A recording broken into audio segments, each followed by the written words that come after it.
जी hello दोस्तों, मैं हूं कमर चीमा। उम्मीद है आप लोग ठीक होंगे। दोस्तों, अमेरिका के अंदर एक प्रो इंडियन जो एक पॉलिटिकल क्लास है वो सामने आ रही है। हमने इसके ऊपर डिस्कशन की है कि Mike Waltz as an NSA nominee, India caucus के member, Marco Rubio secretary of state के nominee, very pro India. Even के थोड़े दिन पहले मैंने आपको बताया कि कांग्रेस में बिल भी लेके आए इंडिया के हक में। Tulsi Gabbard, national intelligence chief, Hindu. Vivek Ramaswamy, head of DOGE, ठीक है जी। और co head along with Elon Musk, Hindu, ठीक है जी। ये सारे के सारे लोग जो हैं, हर बंदा जो है, ये जितने भी लोग जिनकी मैं आपको बात कर रहा हूँ, and then even Matt Gaetz जो है, आई थिंक अटॉर्नी है जो शायद वहाँ पे, उनको अगर आप देखें, और मुझे ऐसा लगता है कि it's very powerful, very powerful. India की जो लॉबी है वो अमेरिका के अंदर सामने आ रही है। One thing, there is no doubt कि इंडियन इकोनॉमी जो है वो, जिसे कहते हैं ना, ग्रो ना करें। टैरिफ रजीम भी, जिसे कहते हैं ना, बढ़ सकता है, लेकिन there will be unique trade profiles, regional security को अहमियत वो देंगे, ठीक है जी। सो ये देखें, ठीक है जी, जब बराक ओबामा की फर्स्ट टर्म थी ना 2009 में, जो यूएस की इंपोर्ट्स थी इंडिया से, वो तकरीबन $22 बिलियन थे। 2016 में $48 बिलियन हो गई। एंड तकरीबन दो वो इस वक्त तकरीबन 2.8% जो है अमेरिका की टोटल इंपोर्ट है। फिर पेंडेमिक डिस्ट्रप्शन आ गई। अब देखें, ये अगर बात होती है कि जी इंडियन जो एक्सपोर्ट्स हैं अमेरिका, अगर वो नहीं बढ़ पाती, तो अमेरिका के अंदर जैसे चाइना से चीज़ें जा रही हैं, अगर वो नहीं जाती तो मसला पैदा होगा। इंडिया से भी ऐसे ही होगा। 2023 में कहा जाता है कि इंडिया जो है ना, यूएस का 9th लार्जेस्ट इंपोर्ट मार्केट थी। और उसकी वजह क्या है? Cost effective, high quality, reliable trade relationship है। ये आप देखिएगा इस चीज़ को, cost effective, high quality, reliable trade, ठीक है जी। अब ये देखें, ये जो थी ना बात फ्रेंड शोरिंग की एंड हाई टेक सेक्टर्स की, they are going to be very very significant. Friend shoring हो रही है हाई टेक सेक्टर्स में।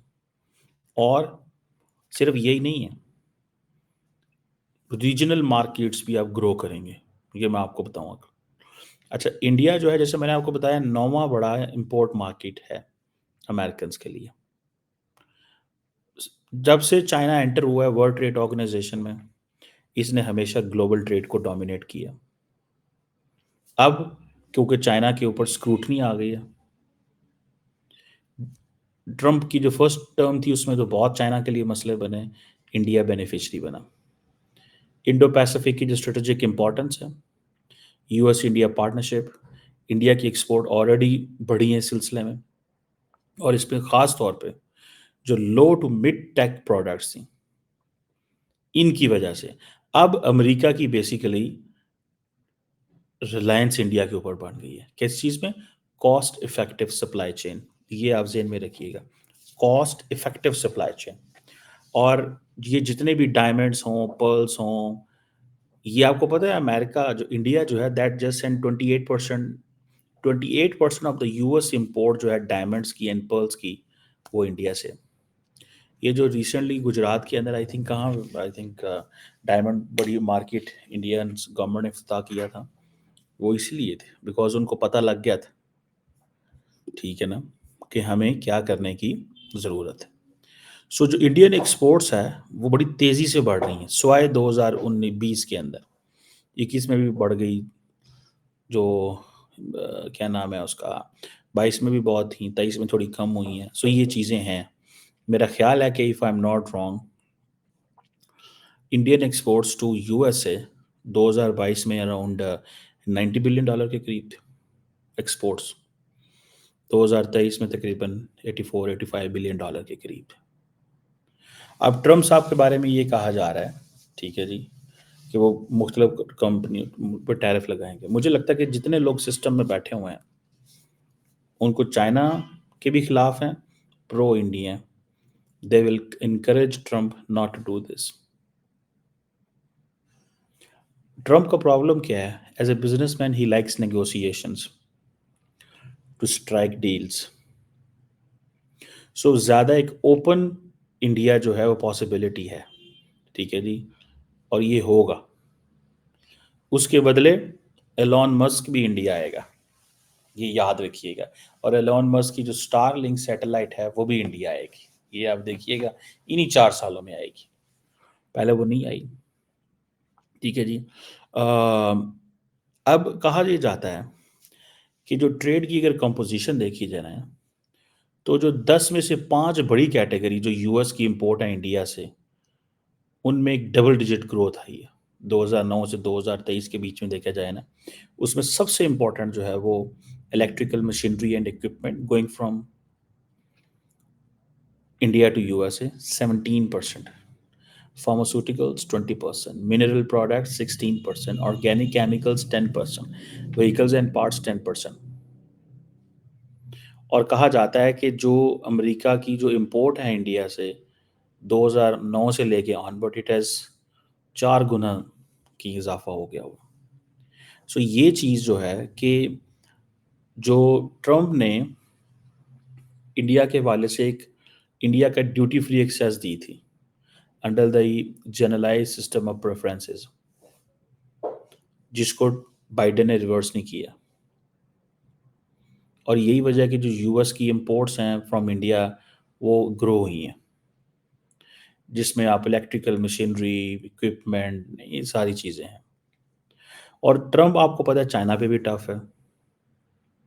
सो this thing is going to stay there. Manufacturing opportunities China India के लिए बड़ी इंपॉर्टेंट है। सो इंडिया और जो यूएस है ये कोऑपरेट कर रहे हैं स्ट्रेटिजिकली इंडो पैसिफिक में, जैसे मैंने शुरू में आपको बताया था। So India remains important. So अगर चाइना से की छुट्टी करानी है तो हाउ कम दे अफोर्ड के इंडिया की भी छुट्टी करा दी जाए, ठीक है। People like Ramaswamy, people like Ramaswamy, Vivek Ramaswamy, ठीक है जी। ये आपको क्या लगता है ये ऐसे ही करेंगे? ये जो बैठे हैं सिस्टम के अंदर, बेसिकली इनमें से कोई भी इंडिया का दोस्त नहीं है, इंडिया से फ़ायदा लेना चाहते हैं, रिप्लेस कर रहे हैं। मैंने आपको स्टैटिस्टिक्स दे दी हैं, मैं आपको जो स्टैट्स दे रहा हूँ कि इंडिया ने वो ग्रो करना ही करना है, ठीक है जी। क्योंकि अमेरिकन ने किसी ऑल्टरनेट जगह पे तो जाना है। चाइना की जो टेक इंडस्ट्री है ना, उसको झटके लगेंगे अब, क्योंकि अमेरिकन लगाना चाहते हैं झटके। लेकिन इसीलिए चाइना जो है वो एशिया, अफ्रीका, लैटिन अमेरिका की तरफ भागेगा, ठीक है। वो वहाँ वो इंगेज करना चाहेगा। सारी की सारी एप्पल की जो सप्लाईज है वो इंडिया आ रही हैं या साउथ ईस्ट एशिया जा रही हैं। और असल में आपको पता है रिलायबिलिटी, कंसिस्टेंसी, ये चीज़ें हैं जो मैटर करती हैं, ये चीज़ें हैं जो मैटर करती हैं। अब ट्रम्प तो कह रहा है कि मैं चाइनीज़ प्रोडक्ट्स को वो करूँगा एंड मैं मैक्सिको से इंपोर्ट करूँगा। चाइनीज़ बड़े स्मार्ट हैं, चाइनीज़ पहले जाके मैक्सिको बैठ गए हैं। सो ये चीज़ें जो है ना they are very very very technical. So ये जो वो जिसे कहते हैं ना जो हाई टेक सप्लाई चेन है, ये चाइना से निकलेगी और इंडिया में आएगी।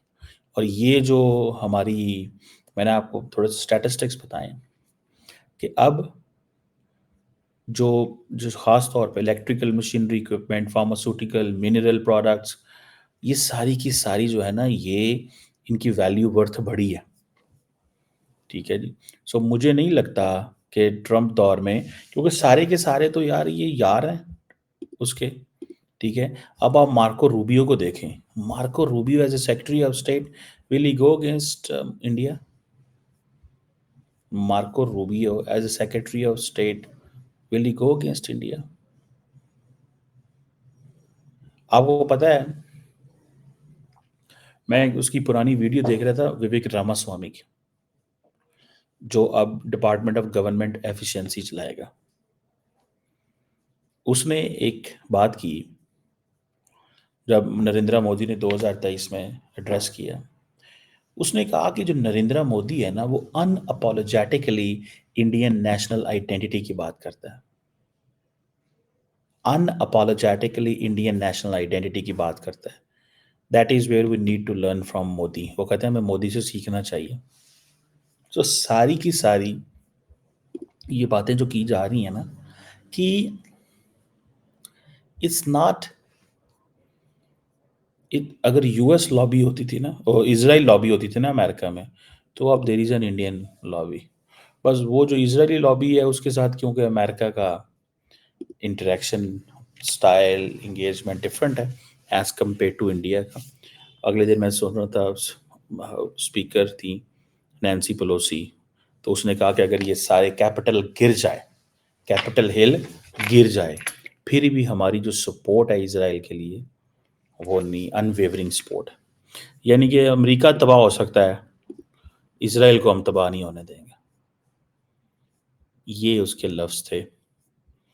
अब आप खुद ही अंदाज़ा लगा लें कि वो किस लेवल पे बात कर रही थी, ठीक है जी। और विवेक रामास्वामी, जो कि ट्रम्प का, आप समझ लें, करीबी बंदा है, ठीक है, जो बेसिकली एफिशिएंसी पे चीज़ें बात कर रहे हैं। अच्छा, 2016 में ये था कि हम कहते थे कि जो वाइट मेल्स हैं दे डोमिनेट ट्रम्प की कैबिनेट पोजीशंस को।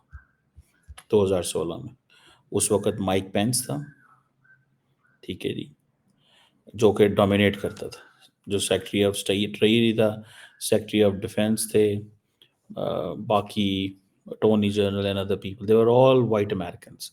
But this time, this is an, you know, those who are Americans, who white Americans, they have an inclinations toward India. So ये एक बात आपके सामने बड़ी क्लैरिटी से आई है। और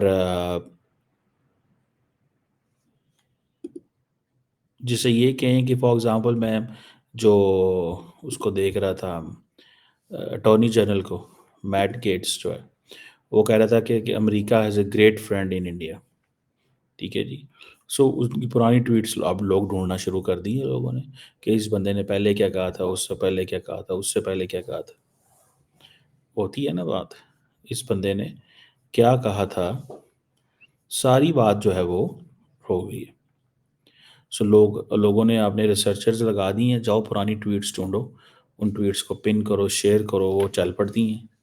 अब लोगों ने वो ट्वीट्स की होती है, उनको तो याद नहीं होता हमने पहले 6 साल पहले हमने क्या कहा था, उस वक्त की सिचुएशन क्या थी।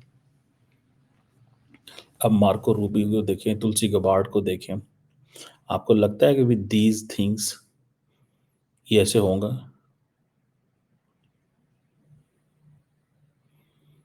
सो ये मुझे एक, जिसे कहते हैं ना, एक पॉइंट नज़र आ रहा है, और बड़ा सीरियस पॉइंट। इट्स नॉट, ये कोई मजाक नहीं है, ट्रस्ट मी, ये कोई मजाक नहीं है, ये बड़ी सीरियस गेम है। आप देखें ना, ट्रम्प के आने से चीज़ें जो हैं वो कितनी ज़्यादा तेज़ी से ट्रांसफॉर्म होने वाली है, बहुत ज़्यादा तेज़ी से। और सारे ट्रम्प के जो लॉयलिस्ट हैं, और सारे इंडियन ओरिजिन के जो लोग हैं, उनको कोई ना कोई पोजीशंस मिल रही हैं। नहीं भी इंडियन ओरिजिन्स के, तो वो pro India. So either you are pro India और यू आर इंडियन ओरिजिन, ठीक है। और मेरा ख्याल है कि पिछले 10-15 सालों में, आप 2009 से शुरू कर लें, जब ओबामा आया, अमेरिका के अंदर पिछले 16 सालों से एक काम हुआ है, और वो ये है कि इंडिया को कैसे अपलिफ्ट करना है। ये काम हुआ है अमेरिका के अंदर। इस चीज़ ने बेसिकली वो एक कॉन्फिडेंस जो है वो इंडिया को दे दिया। इस चीज़ ने। ठीक है जी। ये आप इससे अंदाज़ा लगा लें, उससे शुरू हो जाएँ तो अभी तक की ये बात है। ठीक है जी। ये आप इसी से अंदाज़ा लगा लें। ठीक है। मुझे जो जो मैं देखता हूँ, उससे पहले आपको पता है बुश एडमिनिस्ट्रेशन थी, इंडो यूएस न्यूक्लियर डील की, पाकिस्तान चीखता रहा, लेकिन हमारी कोई नहीं सुनी किसी ने। ठीक है जी। तो ये है सिचुएशन हमारे सामने। सो इंडिया की जो इकोनॉमी है, मैंने जो आपके साथ स्टैटिस्टिक्स शेयर किए थे, वो अब इंडियन एक्सपोर्ट्स 2023 में कोई $85 बिलियन के करीब थे। ठीक है। अच्छा, इसमें हो सकता है मैंने वो पूरा डाटा नहीं देखा, लेकिन जो टैक्स एक्सपोर्ट्स हैं वो अपनी जगह पे। ठीक है। बहरहाल, let's see how it goes, but for moment Pakistanis देख रहे हैं, और समझ रहे हैं और जानने की कोशिश कर रहे हैं कि हाउ टू मेक आर वे। हमारे हमारे पास तो शायद ईमेल एड्रेस भी नहीं होगा डोनाल्ड ट्रंप का, मोबाइल नंबर तो बड़ी दूर की बात है। या मोबाइल नंबर ही नहीं होगा हमारे पास ट्रंप का, क्योंकि पिछली दफ़ा हमारे पास कोई मोबाइल नंबर था, ट्रंप के सन इन लॉ का मोबाइल नंबर हमारे पास था। इस दफ़ा मेरा ख्याल है कि उनके पास वो जो मोबाइल नंबर है वो उन्होंने चेंज कर लिया होगा। और वहाँ पे पता है अमेरिका में आपको ईमेल का जवाब देने का ईमेल चलती है। हमारे यहाँ तो यहाँ व्हाट्सएप चलता है ना, वहाँ ईमेल चलती है। और ईमेल में सारी की सारी चीज़ें जो हैं वो डिस्कस की जाती हैं। ठीक है जी। This is what I found, that's what I realised. ठीक है जी। ईमेल की जाती है और तो कुछ भी नहीं उसमें नहीं होता। और हमारी ईमेल का कोई जवाब देगा या नहीं देगा, ये एक सवाल है। व्हाट्सएप पता नहीं उन्होंने हमारे ब्लॉक कर दिए होंगे, मुझे तो यही लगता है। क्योंकि जब आप इस तरह की चीज़ें करते हैं तो देन आपको एक वो कॉन्टिन्यूटी जो रिलेशनशिप की है वो चाहिए। ठीक है ना जी। कॉन्टिन्यूटी हमारे पास तो कोई नहीं है। Let's see. और जैसे कहेंगे ना, हाउ इट गोज, अभी तक तो कोई पता नहीं है कि हमारा फ़ोन कॉल वहाँ पे कोई लेगा या नहीं लेगा। ठीक है जी। एनी हो, थैंक यू वेरी मच।